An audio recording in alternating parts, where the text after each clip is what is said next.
First of all, thank you all very much for having me here to speak today. Great privilege. Never been to Croatia before, and it's been a great time. Let me begin by describing the birth of G.K. Chesterton 150 years ago. He does this better in his own words than anything I could say. He says he is undoubtedly bowing down to a blind credulity, as is my custom, before the mere authority of the tradition of the elders, superstitiously swallowing a story that I could not test at the time by experiment or private judgment. I'm firmly of the opinion that I was born on the 29th of May 1874 on Campden Hill, Kensington, and baptised according to the formaries of the Church of England in the little church of St. George, opposite the large waterworks that dominate that bridge. I do not allege any significance in the relationship to the two buildings, and I indignantly deny that the church was chosen because it needed the whole water supply of West London to turn me into a Christian. There's not much more that I can add to that, except to say perhaps he was actually born in 32 Sheffield Terrace, and that he was baptised on the 1st of July in the church that he mentioned. On the 30th of July 1922, G.K. Chesterton became a Catholic. 27 miles or so away from Notting Hill, where he was born, in the small market town of Beaconsfield. So each year, on a Saturday nearest to this anniversary, a number of people gather outside the Church of St. George in Notting Hill to say the prayer for the beatification of Dr. Keith Chesterton, to read the paragraph from his autobiography that I have just quoted. We then set off on what has become known as the annual G.K. Chesterton walking pilgrimage, where we meander through the streets of London, many of which Chesterton would have known, and we join the canal in Hanwell. We stop for Mass in the Brigidine Convent in the countryside, not far from Pinewood Studios where the James Bond films are made. Last year, the Bishop of Northampton, the Right Reverend David Oakley, attended the Mass and preached the sermon. As Beaconsfield is within the Diocese of Northampton, the decision as to whether or not to open the cause for the beatification of Gilbert Keith Chesterton will be left to his Lordship.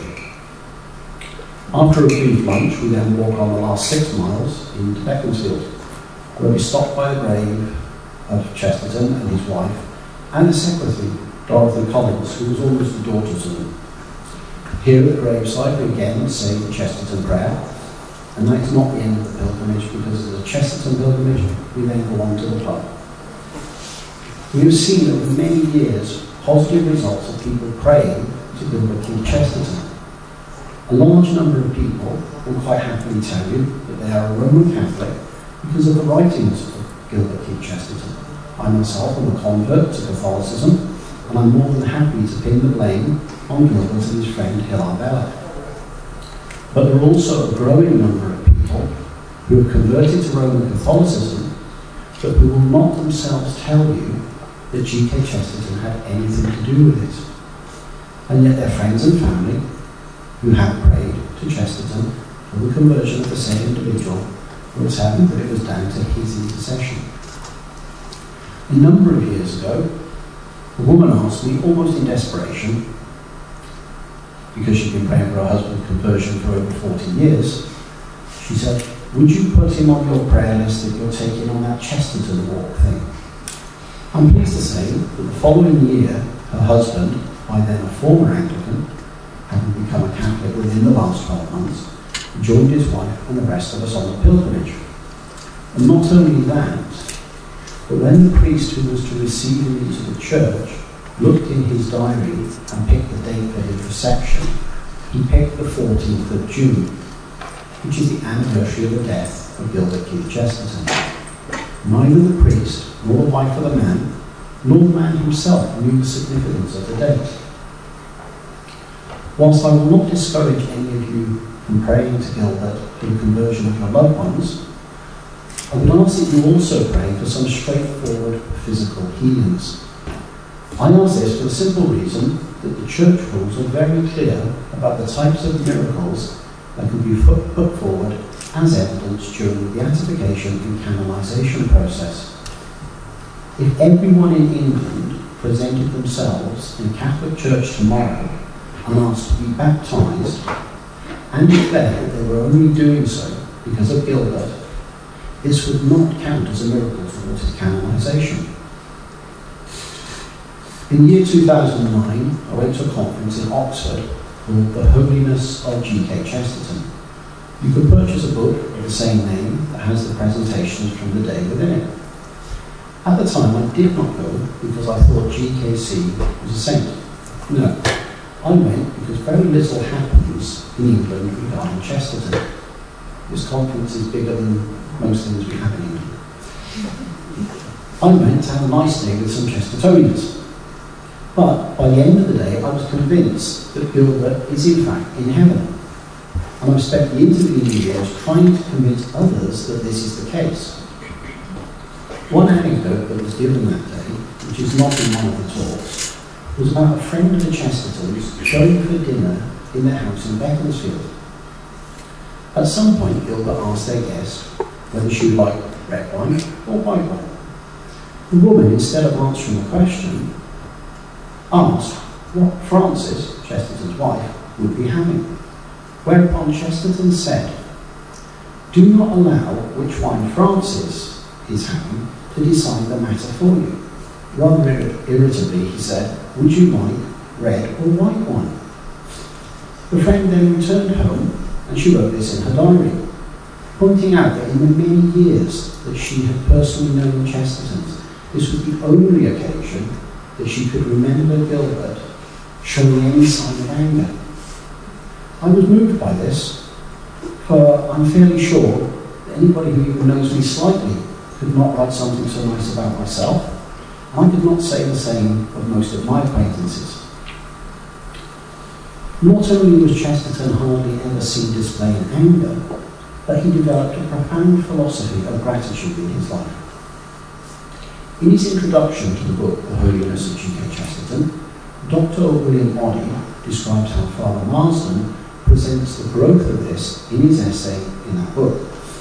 Oddie writes, "There is a moment in the life of the story of many saints in which personal crisis has followed by a moment of vision, a moment in which personal encounter with God, which brings about a complete change of direction. There is, I suggest, such a moment in the life of Chesterton. He was 20 years old. He had just left the Slade School of Art, where he had undergone a prolonged time of periodic depressions. After possibly the worst, but certainly the last of these, he wrote to his friend E.C. Bentley about what seemed to be, and in fact was, the final ending of this dark period in his life. You can date this letter to the summer of 1894. In it, he can only be talking about some kind of clearly and definitively religious experience. He describes it as a vision and writes of speaking to God. Chesterton says in the letter, "Inwardly speaking, I've had a funny time, a meaningless fit of depression, taking the form of certain absurd psychological worries. It came upon me, and instead of dismissing it and talking to people, I had it out and went very far into the abyss indeed. And the result was that I found that things, when examined, necessarily spelt such a mystical, satisfactory state of things that without getting back to earth, I saw lots that made me certain that it was all right.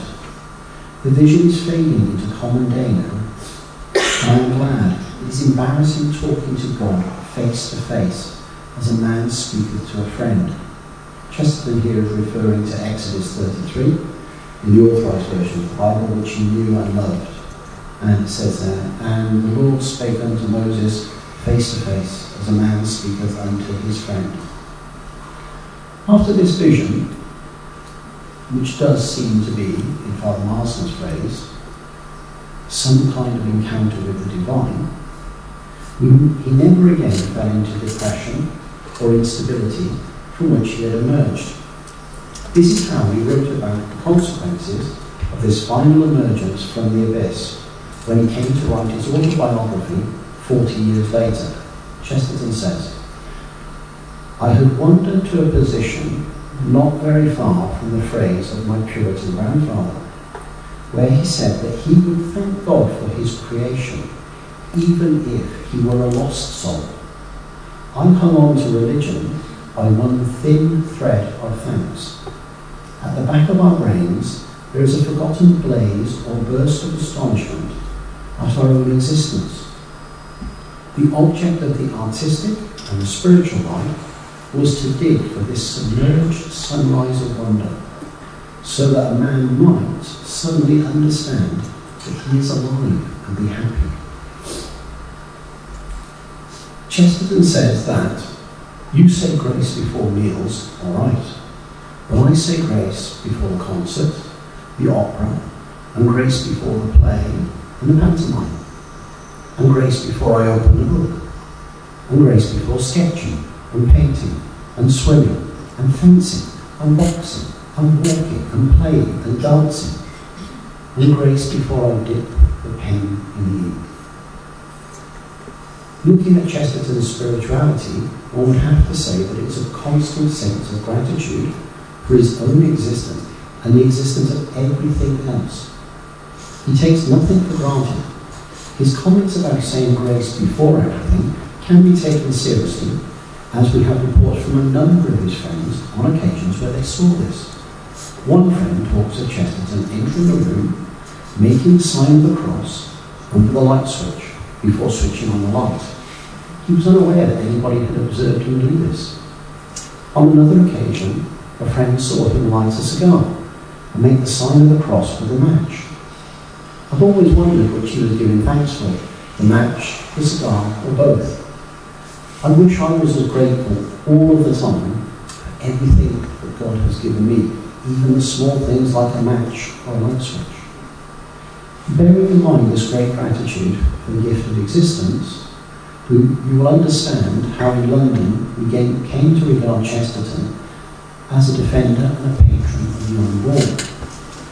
In September 2012, we asked Chestertonians to support the 40 Days for Life vigils by praying the Chesterton prayer each day, asking that an abortion centre in England would close down.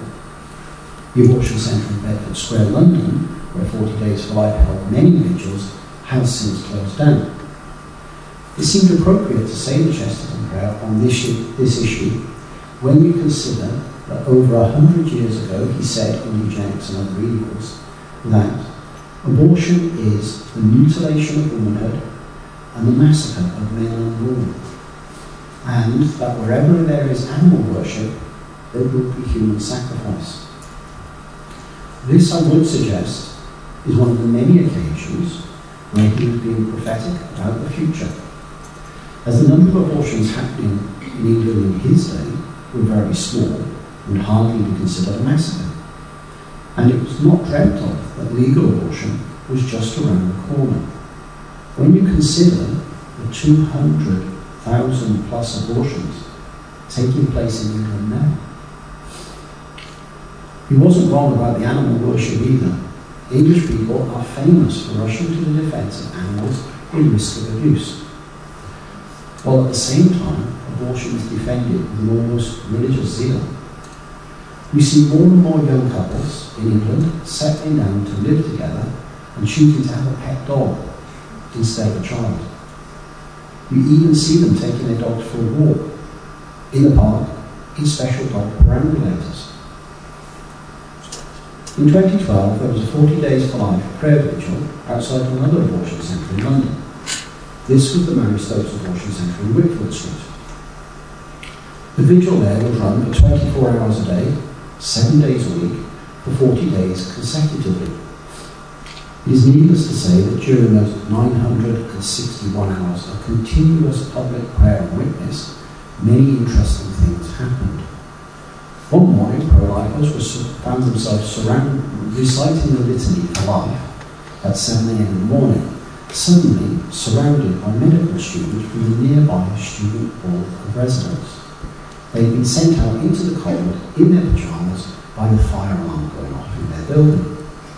The students, who usually had plenty to say about our pro-life vigil, stood shivering in silence around us as we prayed for them and for all of our society to have the gift of chastity and for the grace to accept newly conceived life. We think Chesterton must have smiled at this moment. The students, after all, had had plenty of fun mocking our vigil. At the end, we had the last laugh. The students were first-year students who arrived in mid-September to find the 24 hours a day vigil already on their doorsteps. When the vigil finished at midnight on the last of the 40 days, the students opened their window and blared the pop song Bye Bye Baby loudly at us. They cheered as we packed up and went home, glad to see the back of us. To their surprise, when they woke the next morning, our normal daily 9 to 5 pro-life vigil was up and running. They stared at us crestfallen. In recent years, some of the staff from the Mary Stopes Abortion Centre have come to us seeking to find alternative jobs. They told us that they had taken jobs in the abortion centre because they thought that it would involve helping vulnerable pregnant women who were aborting because of difficult circumstances. Instead, they found that they were often facing abusive clients with aggressive partners, and that the big focus of the abortion centre was on money rather than on client health and staff well-being. Thankfully, these staff were able to get out and get work away from the abortion industry.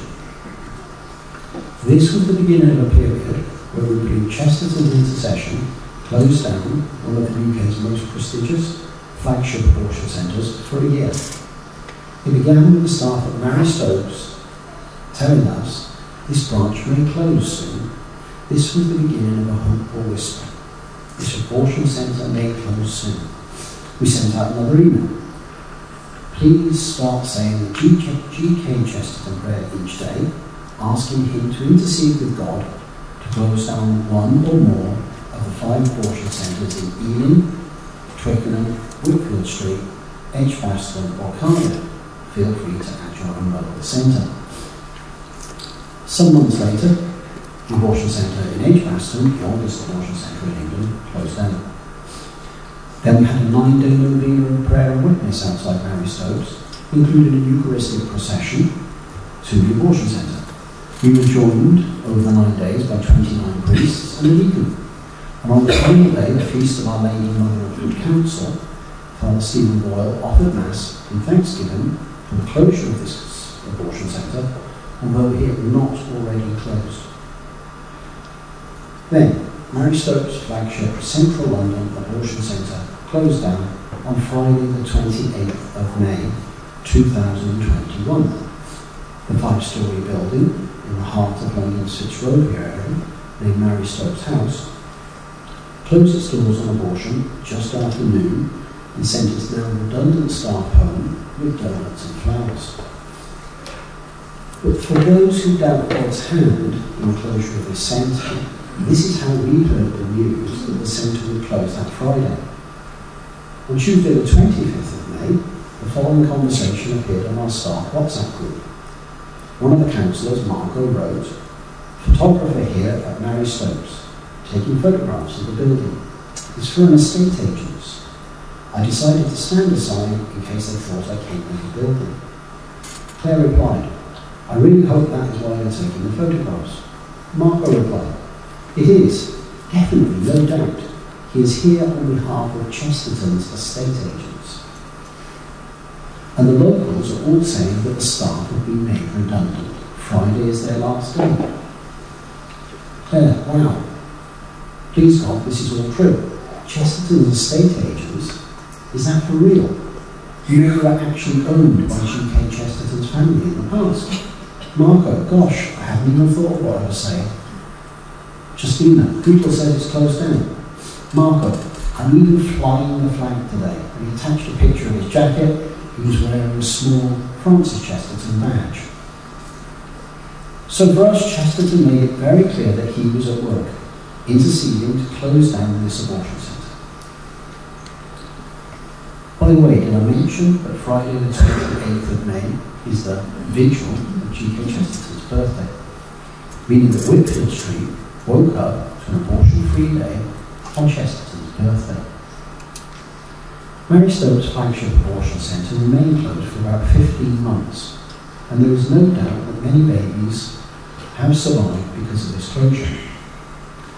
During this period, the abortion centres promoted the use of abortion pills at home for women, but for those women who didn't or couldn't choose that option, surgical facilities for abortion were greatly reduced in London.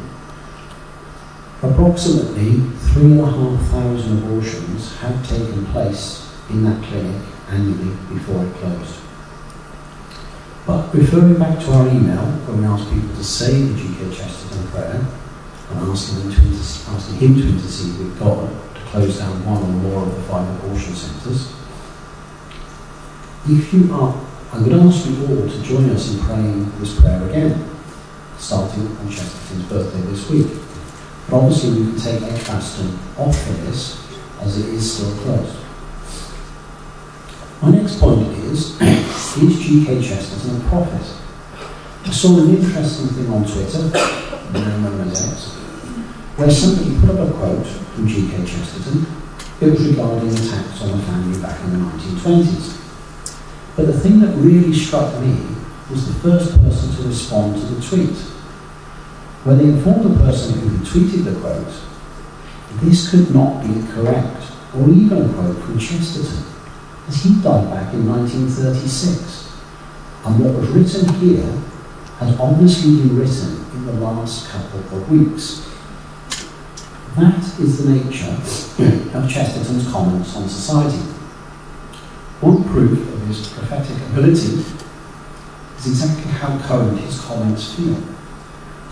For example, in GK's Weekly, he wrote on the 19th of June 1926, "The next great heresy is going to be simply an attack on morality, and especially on sexual morality. It is coming not from a few socialists surviving from a Fabian society, but from the living, exultant energy of the rich, resolved now to enjoy themselves at last, with neither popery or puritanism or socialism to hold them back. The thin theory of collectivism never had any roots in human nature, but the roots of the new heresy, God knows, are as deep as nature itself, whose flower is the lust of the flesh, and the lust of the eye, and the pride of life. I say that a man who cannot see this, cannot see the signs of the time, cannot see even the sky signs in the street, that are the new sort of signs in heaven. The madness of tomorrow is not in Moscow, but in Manhattan." Retrospectively, we can see the truth of this, but how many of Chesterton's contemporaries foresaw this? It is notable that he was neither of the left or the right in his prophecies, but he saw the evil of both extremes. He also had plenty to say about the growth of the all-seeing, all-knowing state. He said, to control family life, for instance, you would have to have at least one police spy for every family. Police spies are now a minority, though I fear they are an increasing minority, because it had hitherto been calculated, and not perhaps with too much rosy optimism, that criminals will be a minority. Once made a thing that any man can do crime, and every man must have a shadowing detective, as every man has a shadow. Yet this is precisely the preposterous end to which we are directed with most modern projects of social reform, which select things like drink, diet, hygiene, and sexual selection. If a man cannot govern themselves in these things separately, it is physically impossible for them to govern themselves in these things collectively. In reading this from more than 100 years ago, it makes me think how this is playing out in our own time. I'm not even thinking about the policing that we did of each other during the COVID pandemic, but look at the fact that in England, a growing number of people are being arrested, charged, praying silently in their heads, on their own, while standing in a public space. They didn't carry any signs, there was no protest, They didn't have any visual aids to prayer, such as Bibles or rosary beads. But when the police asked them, and they were standing in the street silently, "Are you praying?" And they said yes. That was enough. The local people who had seen these pro-lifers and who were indignant about the thoughts they may have in their head telephoned the police. And the police came and they arrested them. Chesterton also saw the myth of overpopulation and how this would be used to get rid of the poor and the vulnerable. In 1925, Chesterton wrote an introduction to Charles Dickens' A Christmas Carol, in which he said that the answer to anyone who talks about surplus population is to ask him whether he is part of the surplus population, or, if not, how does he know that he is not? Elsewhere, in an essay entitled Social Reform versus Birth Control, Chesterton argued that it's typically the wealthy elite who are interested in promoting population control as a solution for poverty, often simply as a means of avoiding dealing with the more difficult roots of poverty. He says, if the birth controller can prevent his servants from having families, he need not support those families. Why the devil should he? Wrote Chesterton. The landlord or the employer says, with his hearty and handsome fashion, you cannot really expect me to deprive myself of my money, but I will make a sacrifice. I will deprive myself of your children. Who in the year 2024, after a century of the greatest self-inflicted slaughter on humanity by contraception and abortion, can hear these words written by Chesterton nearly 90 years ago without a few hairs pricking on the back of their neck? Contraception stalks through the modern state, leading the march of human progress through abortion and infanticide. Today, it is not just the employer and the landlord who want the poor to have less children, but the state in many countries, including England, which makes it more and more difficult for the poor to have more than one or two children. Through the benefit system, which traps the poor but reduces support levels for families with more than two children. Through social housing and childcare geared to be beneficial to those with fewer children who work away from home. Once again, Chesterton says astutely in 1927, as social reform goes forward, it will be found easy to decree that persons shall have only so many children, and that extra babies should be abolished beforehand by the birth control expert, or afterwards by the lethal chamber. Chesterton foresaw the obvious end of these policies, and many of their proponents cannot even see them today. Writing in 1930, he said, I might inform those humanitarians who have nightmares of new and needless babies. For some humanitarians, they have a sort of horror of humanity, that if the recent decline in the birth rate will continue for a certain time, it might end in there being no babies at all, which would console very many of them. Ultimately, he saw through the intellectual philosophies of his day. He saw the far-reaching consequences of allowing them to be practiced. Eugenics is chiefly a denial of the Declaration of Independence. It urges that so far from all men being born equal, numbers of them ought not to be born at all. Please be in no doubt that all of this has come to pass, and without the mass conversion of our society, worse is yet to come. The drop in the birth rate in most European countries is well recorded. Abortion providers know better than anyone else that they are the lethal chambers when the birth control expert fails. When contraception fails, abortion is the backup. While infanticide is not yet practiced throughout most of the Western world, it does happen in many cultures and in many countries around the world. There are many calling for it in the West that was once known as Christendom. So, on that happy note, and it's happy for us, because the opportunities for us in a society that has gone so wrong to try and put it right are many and great. Chesterton is a prophet, saint, and pro-life activist who can introduce our dying culture to a Christendom they have never known. Read G.K. Chesterton, give G.K. Chesterton your friends or family, promote Chesterton. Most of all, say the G.K. Chesterton prayer, and do come and join us on our pilgrimage in England in July. We have the Chesterton prayer in over 20 languages. By all means, come and see me. I'll finish with the last words I'll leave to Chesterton. We have to make this country. Either the Catholic civilization must be restored, or it must be scrapped.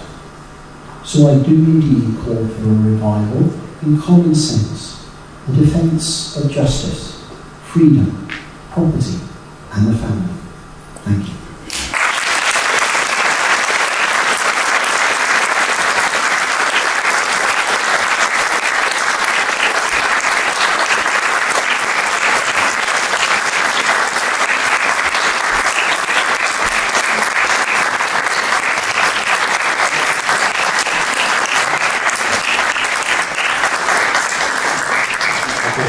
Thank you very much. It was a really remarkable lecture. Now we have 3 questions to if somebody wants to ask. You're welcome to start with pytania do maksymalnie możemy ograniczyć.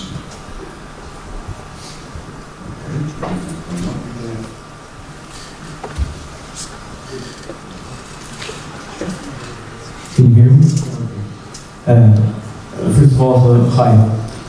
Second, is it appropriate to ask the audience the questions instead of the speaker? Sorry? Is it appropriate to ask the audience a question instead of you, the speaker? It's very good for me, because then I won't have to answer. Does anyone over here know how many children are killed per year per hospital in Croatia? Can you give a rough estimate, at least?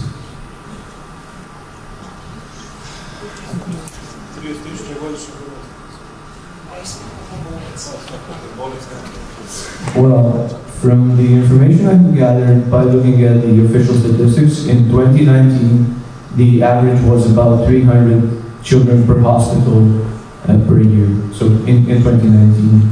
So we have a lot to pray about, I guess, and thank you for the talk, for the talk and for the information. And as I said, this is a lot of life going away where it shouldn't, and I think we have a lot to pray. That's about it. And one more thing, the single child policies, if you take math into consideration, if you have 100 people who only have a single child in 7 generations, it comes down to 1 man. So the 8th generation does not exist. Keep this in mind. Thank you. That is the problem.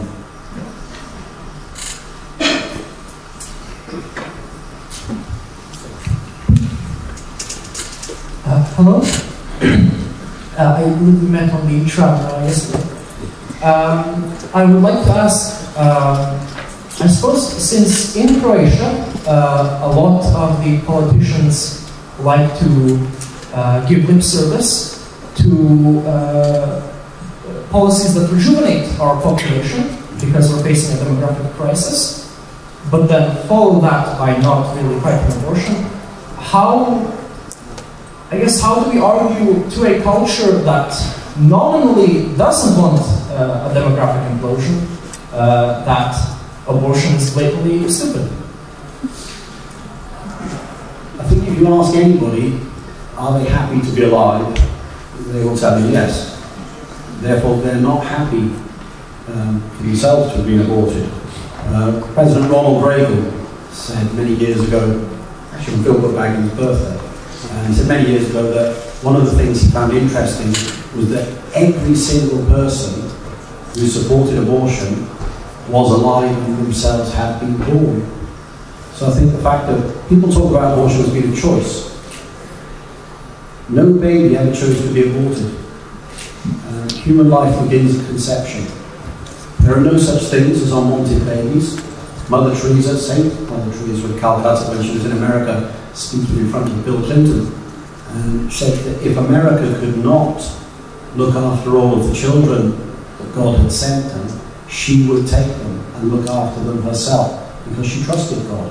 It can be hard. We run a pregnancy centre.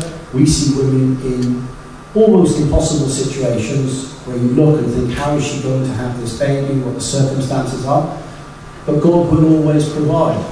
So it does come down to a religious belief. If you don't believe that a baby has an immortal soul, then in difficult circumstances, why not end their life? Severely disabled children, things like that. If you don't believe in the immortal soul, you don't believe in God, I can see why people think that. I can introduce them to women who kept babies with severe disabilities who are very happy. But it's hard. So keeping the faith is the most important thing. Oh, sir. Thank you for coming all the way from the Isles to the country of 101 Isle. So my question is regarding your comment at the beginning, which is pretty interesting about Chesterton being a son of Britain and not being so famous there. Like, what do you think is the main reason for that? Prophet not known in his own country. I think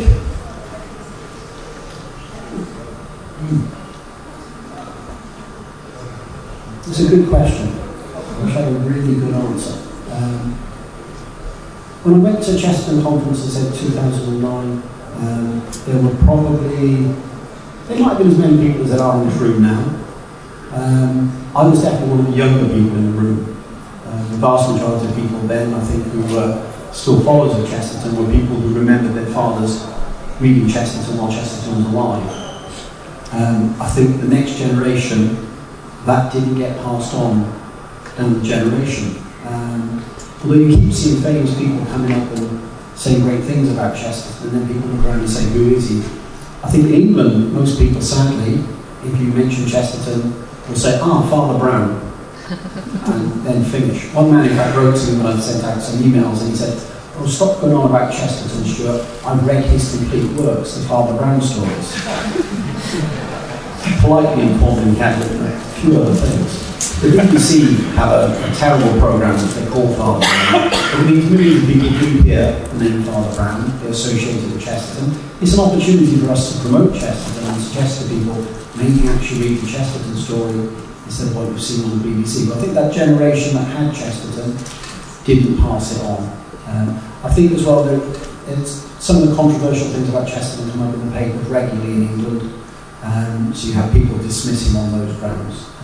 I think there is a bit of a fight back. I mean, last year on the GK Chesterton pilgrimage, we had over 100 people walking at Mass. There were too many people to fit in the chapel. So I think there is a steady growth there.